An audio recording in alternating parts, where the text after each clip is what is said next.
Always keep in mind that change will not come automatically. Change will not come overnight. You have to hard work for your change. Change will never come without hard work. So, I have a question for you. What have you done for your achievement? What have you done for your success?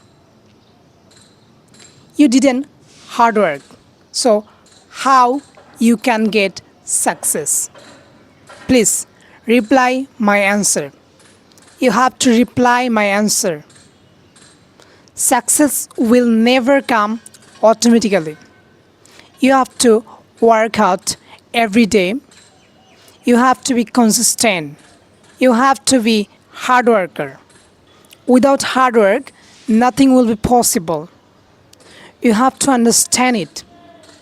Right now, those who are watching my video, and I strongly believe that everyone wants to learn English.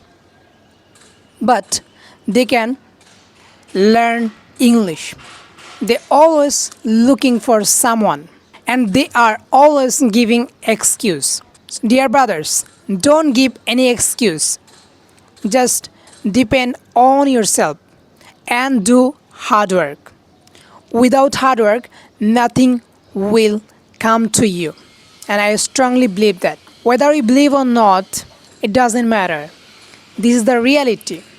This is actual things we have to think about it. So today in this video, I wanted to share these things with you. So I don't want to it more longer. See you some another video. All the best.